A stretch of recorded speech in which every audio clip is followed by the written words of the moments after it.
Hi అండి, good evening. Welcome to my channel వారు vlogs. అందరూ ఎలా ఉన్నారండి? నేను చాలా బాగున్నాను. మీ అందరూ కూడా బాగుండాలని మనస్ఫూర్తిగా కోరుకుంటున్నాను. సో ఈ వీడియో చూడగానే ఒక లైక్ ఇవ్వడం మాత్రం అస్సలు మర్చిపోవద్దు. అదేనండి నేను పెట్టే డైలీ వ్లాగ్ అనమాట. వీడియో చూడగానే లైక్ ఇవ్వండి. మీరు ఇచ్చే ఒక్క లైకే నా వీడియోనైతే ఇంకొంతమందికి ప్రమోట్ చేస్తుంది. సో తప్పకుండా లైక్ చేస్తారు కదా. అలాగే కొత్త వాళ్ళు ఎవరైనా మన ఛానల్ చూస్తుంటే కనుక ప్లీజ్ అండి సబ్స్క్రైబ్ కూడా చేయండి. మీరు సబ్స్క్రైబ్ చేస్తే కనుక నేను వీడియో పెట్టగానే మీకు వెంటనే నోటిఫికేషన్ వచ్చేస్తుంది అనమాట. ఓకేనా? నిన్నైతే వీడియో పెట్టాను కదా, మేమైతే మా సొంత ఇంటిని వదిలి వెళ్ళిపోతున్నామని. అదేనండి నేను మీకు చెప్తానంటున్న అప్డేట్ దాని గురించేనమాట. నిజంగా అండి మా సొంత ఇంటిని అయితే మేము వదిలి వెళ్ళిపోతున్నాము. కాకపోతే నాకేంటంటే మేము ఒక మోటోతో వెళ్తున్నామండి. మా ఫ్యూచర్, మా కెరియర్ ప్లానింగ్తో మేము వెళ్తున్నాము. సో వెళ్ళేటప్పుడు ఈ ఇంట్లోంచి సంతోషంగా వెళ్ళాలని కోరుకుంటున్నాము. ఎవరికైనా అంతే ఉంటుంది కదండి. మనం ఏదైనా పని చేస్తే అందులో ఏ రిగ్రెట్ ఉండకూడదు, ఉన్న దాంట్లో హ్యాపీగా ఉండాలని ఉంటుంది కదా. నాకైతే ఎప్పుడు అలాగే ఉంటుందండి. ఉన్న దాంట్లో సంతోషంగా బతకాలనిపిస్తుంది, కానీ లేని ఆర్భాటాలకి పోవాలని, లేని హంగు పొంగు మాటలు చెప్పాలని నాకు ఎప్పుడూ ఉండదు. ఎందుకంటే మనం ఎంతలో ఉంటామో, మనకి ఉన్న దాంట్లో మనం సంతోషంగా ఉంటామో అప్పుడే మనం తృప్తిగా ఉంటాము. ఉన్న దాంట్లో సంతోషంగా ఉంటేనే తృప్తిగా ఉంటాం, కానీ లేని దాని గురించి ఆశపడుతూ ఉంటే ఉన్నదాన్ని కూడా మనం సంతోషంగా అనుభవించలేమన్నమాట. నేనైతే అదే అనుకుంటాను. ఈవెన్ సొంత ఇల్లు అమ్ముకుంటున్నామంటే ఎవరికైనా బాధ ఉంటుంది. అలాగే మేము కూడా మనుషులమే కదండి. మేము కూడా కష్టపడి కట్టుకున్న ఇల్లే కదా, మా కలల సామ్రాజ్యమే కదా ఇది. మా కలల సామ్రాజ్యం మా ముందే కూలిపోతుంటే మేము కూడా బాధపడతాం కదా. కానీ నేనెందుకు సంతోషంగా ఉన్నాను అన్నది నిన్న వీడియోలో చెప్పాను, మళ్ళీ ఇప్పుడు కూడా చెప్తున్నాను. మేము ఒక పెద్ద ఫ్యూచర్ ప్లాన్ గురించి అని చెప్పి మేము ఈ నిర్ణయం తీసుకున్నామండి. అది కాక మనం కెరియర్లో సెటిల్ అవ్వాలి అన్నప్పుడు కొన్ని వైల్డ్ డెసిషన్స్ అయితే తీసుకోవాల్సి వస్తుంది ఎవరి జీవితంలో అయినా. అలాగే మా జీవితంలో కూడా మేము తీసుకున్నాము. నేనేమనుకుంటానంటే మన లైఫ్ అయిపోయింది, మనం ఇప్పుడు మన పిల్లలకి మనం కెరియర్ ఇవ్వాలి అంటే we should take a stand. మనం మన మాట మీద నిలబడాలి, ఒక డెసిషన్ తీసుకోవాలి. అది మన పిల్లల కెరియర్కి ప్లస్ పాయింట్ అవ్వాలన్నమాట. అంటే ఏ తల్లిదండ్రి అయినా ఏం కోరుకుంటామండి, మనం అనుభవించింది మన పిల్లలు అనుభవించాలి.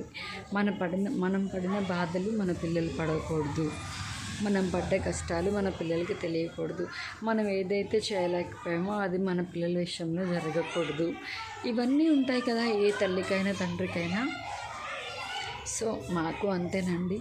నేను మా వారు అయితే ఎప్పుడూ ఒకటే అనుకుంటామండి, ఉన్న దాంట్లో సంతోషంగా ఉంటాము. బీదరుపులు అరవడము, జాలి కబుర్లు చెప్పడము మా ఇద్దరికి అస్సలు ఇష్టం ఉండదు. ఎందుకంటే నాకు ఇంకొకటి నచ్చని విషయం ఏంటంటే, నాకు పర్సనల్గా నా మెంటాలిటీకి మీలో ఎవరైనా కనెక్ట్ అయితే నాకు కామెంట్ చేయండి. నాకేంటంటే ఎప్పుడైనా సరే ఒకళ్ళ ముందు ఇది లేదు అని చూపించాలని కానీ, ఒక బీద అరుపులు అరవాలని కానీ, ఒక సింపతి పొందాలని కానీ నాకు అసలు ఇష్టం ఉండదండి. ఎందుకంటే మన కష్టాన్ని నమ్ముకున్న వాళ్ళం మనం ఎక్కడైనా బతుకుతాము, అంతే కదా. ఒకరోజు 100 రావచ్చు, ఒకరోజు 1000 రావచ్చు, ఒకరోజు 1,00,000 రావచ్చు, ఒకరోజు ఏమీ రాకపోవచ్చు. కానీ నేనేమంటానంటే ఏమున్నా లేకపోయినా సరే మన వ్యక్తిత్వాన్ని అయితే ఎప్పుడు మనం పోగొట్టకూడదండి. ఎందుకంటే డబ్బులు పెట్టి ఏమైనా కొనుక్కోగలము. మన వ్యక్తిత్వాన్ని మనం ఒక్కసారి వదిలేస్తే మళ్ళీ తిరిగి మన దగ్గరికి రాదు. అందుకని డబ్బు ఉన్నప్పుడు ఒకలాగా, డబ్బు లేనప్పుడు ఒకలాగా ప్రవర్తించడం అంటే నాకు అసలు ఇష్టం ఉండదు. అది కాక నాకు ఇది లేదు అని నేను ఏ రోజు వేరే వాళ్ళ ముందు చూపించాలనుకోను. ఉన్న దాంట్లోనే సంతోషంగా ఉంటాను. అది కాక ఇంకొకటి ఏంటంటే, నాకు పులిని చూసి నక్క వాత పెట్టుకుంది అనేది మీరు వినే ఉంటారు. నాకు అలాంటివి నచ్చవండి. ఎవరో ఏదో అనుకుంటారు, ఎవరో ఏదో చేస్తారని ఒక్క మాట అయితే చెప్తున్నానండి, మనం సొసైటీ కోసం బతికామంటే మన కోసం మనం బతకలేము. వాళ్ళేమనుకుంటున్నారో వీళ్ళేమనుకుంటున్నారో అంటే మరి నీ గురించి నువ్వు ఎప్పుడు బతికే రోజు వస్తుంది? ఒకళ్ళేమో అయ్యో మీకు ఇది లేదా అంటారు, ఇంకొకళ్ళేమో అమ్మో అంత డబ్బులు పెట్టి కొన్నారా అంటారు. అప్పుడు మీరు ఎవరి మాటనే ఒప్పుకుంటారు? అయ్యో మీకు ఇది లేదా అన్న వాళ్ళ మాట కన్సిడర్ చేస్తారా? అయ్యో ఇంత డబ్బులు పెట్టి కొన్నారా అన్న వాళ్ళ మాటను కన్సిడర్ చేస్తారా? అదే మనకంటూ ఒక సొంత నిర్ణయం, మనకంటూ ఒక సొంత అభిప్రాయం, మనకంటూ మన జీవితం మీద ఒక సొంత అవగాహన వచ్చిన రోజే మనం ఎవ్వరి మాటల్ని మనసులోకి తీసుకోము. మన విలువలు ఏంటి, మన కష్టం ఏంటి, మన బాధ్యతలు ఏంటి, మన స్థాయి ఏంటి, మన స్థానం ఏంటి మనం అప్పుడే తెలుసుకుంటాం అన్నమాట. అంతే తప్ప ఎవరో ఏదో అన్నారు కదా అని చెప్పి మనం దాన్ని పట్టుకుని వేలాడితే మనం ఉన్న దాంట్లో ఎప్పటికీ సంతోషంగా బతకలేమండి. వాళ్ళేమంటారో వీళ్ళేమంటారో, వీళ్ళకి చెప్పాలి వాళ్ళకి చెప్పాలి. ఎందుకు చెప్పాలండి? అసలు దేనికి చెప్పాలి? మన జీవితం మనం బతుకుతున్నాం. ఎవరి మోచేతి నీళ్ళు తాగి మనం బతకట్లేదు కదా, ఎందుకు చెప్పాలి? కాకపోతే ఏంటంటే కొన్ని మానవత్వ విలువలను కాపాడుకోవడం కోసం ఇప్పటికీ నేను మా వారు అయితే పెద్దవాళ్ళకి మనం ఇచ్చే గౌరవం అయితే మనం ఇవ్వాలి. అవతల వాళ్ళు ఎలా ఉన్నా సరే మన వంతు బాధ్యత మనం నిర్వర్తించాలి. మన మంచితనాన్ని మనం పోగొట్టకూడదనే ఉద్దేశంతోనే నేను మా వారు ఎప్పుడూ మా ఇద్దరిది ఎప్పుడూ ఒకటే నిర్ణయం ఉంటుంది. ఎప్పుడూ క్లియర్ థాటే ఉంటుందండి. ఆయనకి కూడా అలా బీదర్ పులరవడం, సింపతి ప్లే చేయడం మా వారికి కూడా నచ్చదు. నాకైతే అస్సలు ఇష్టం ఉండదండి. ఎందుకంటే మనల్ని మనం డౌన్ చేసి వేరే వాళ్ళకి చూపించుకోవడంలో ఉండే ఆనందం ఏంటో నాకు అర్థం కాదు. 10 మంది మనల్ని చూసి అయ్యో నీకు ఇది లేదా అంటే మనం ఇంకా కృంగిపోయి అసలే బాధలో ఉన్న మనము మన బాధను వేరే వాళ్ళకి చెప్పి వాళ్ళ ముందు మనం చిన్నతనం అయిపోయి వాళ్ళు ఇంకా అయ్యో మీకు ఇది లేదా అని లేకపోతే సూటిపోటు మాటలని వెళ్ళిపోయే వాళ్ళ దగ్గర ఎందుకంటే మన బాధలు చెప్పాలి. మన బాధ చెప్పాము అంటే ఆ పర్సన్కి అంత వర్త్ ఉండాలి. అంత వర్త్ ఉన్న పర్సన్కి అయితేనే మన బాధని వాళ్ళు బాధ్యతగా తీసుకొని మనల్ని ఓదారుస్తారు. అది కాక మనల్ని ఓదార్చే వాళ్ళు కాక మనల్ని సూటిపోటు మాటలతో పొడిచే వాళ్ళతో మనం ఎందుకండి మన కష్టాన్ని చెప్పుకోవడము?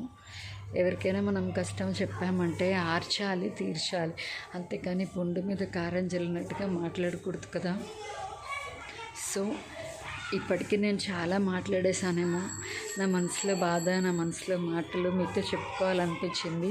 నాలాగే మీరు కూడా ఎవరైనా ఉన్నారా? నేనైతే ఎప్పుడూ సొసైటీ కోసం బతకాలనుకోను. వాళ్ళేమనుకుంటారు వీళ్ళేమనుకుంటారు అని హెచ్చులకి పోను. మా వారు నేను అంతేనండి. ఉన్న దాంట్లో సంతోషంగా ఉంటాము, లేని దాని గురించి ఎప్పుడు బాధపడము.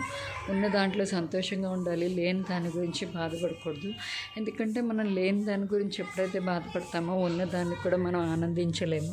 అలాగే వాళ్ళేమనుకుంటారో వీళ్ళేమనుకుంటారో అంటే అందరినీ సాటిస్ఫై చేయడానికి కాదండి మన లైఫ్ ఉన్నది.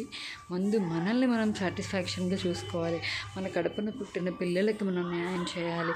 మనం పొద్దున్న లేచి రాత్రి పడుకునేటప్పుడు గుండెల మీద చేసుకున్నప్పుడు ఈరోజు నేను ప్రశాంతంగా నా రోజును గడిపాను, నా మనసు తృప్తిగా ఉంది అనుకున్న రోజే మనకి ఒక సాటిస్ఫాక్షన్. కానీ అంతమంది వాళ్ళేమనుకుంటారు వీళ్ళేమనుకుంటారంటే వాళ్ళందరి కోసం మనం అయితే బతకలేమండి.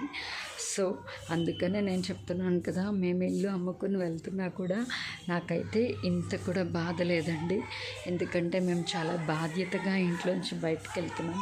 మాకు చాలా కలలు ఉన్నాయి. మళ్ళీ ఇలాంటి ఒక పెద్ద కలల సామ్రాజ్యాన్ని స్థాపించి నిర్మించి మా వారు నేను మా పిల్లలకి మంచి ఫ్యూచర్ ఇస్తామని, వాళ్ళకి ఏ రిగ్రెట్ లేకుండా మాకే రిగ్రెట్ లేకుండా మేము ప్రశాంతంగా ఉంటామని నిర్ణయం తీసుకున్నామండి. నేను మాట్లాడిన దాంట్లో మీకు ఏమైనా తప్పు అనిపిస్తే, మీ ఉద్దేశం మీకు ఏదైనా అనిపిస్తే నా కామెంట్ సెక్షన్లో కామెంట్ చేయండి. ఎందుకంటే అందరికీ అన్ని విషయాలు తెలియవండి. అలాగే నాకు కూడా మీకు ఏమైనా అనిపిస్తే కనుక నా కామెంట్ సెక్షన్లో కామెంట్ చేయండి. నా అలాగే మీలో కూడా ఎవరైనా ఉన్నారంటే అప్పుడు కూడా కామెంట్ చేయండి. ఓకేనా? ఎందుకో ఇవాళ మీతో మనసు విప్పిన మనసులో మాట అంతా చెప్పాలనిపించింది, అందుకనే చెప్పాను. మీకు ఏమనిపించిందో నా వీడియో మీద మీ ఒపీనియన్ని కామెంట్ చేస్తారని మనస్ఫూర్తిగా కోరుకుంటున్నాను.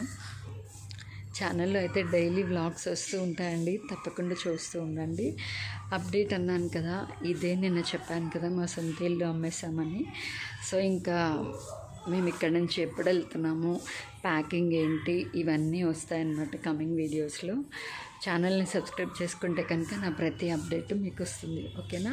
నేను ఎప్పుడు చెప్తాను కదా, నా వీడియోస్ కనుక మీకు నచ్చితే లైక్, షేర్, కామెంట్, సబ్స్క్రైబ్, పక్కనే ఉన్న గంట సింబల్ని టంగమని కొట్టండి. నా వీడియో నోటిఫికేషన్స్ మీకు వచ్చేస్తాయి. ఓకేనా? ఈ వీడియో ఇంతేనండి. నెక్స్ట్ వీడియో కలుద్దాం. అప్పటి వరకు స్టే ట్యూన్ టు వరు వ్లాగ్స్. Bye bye.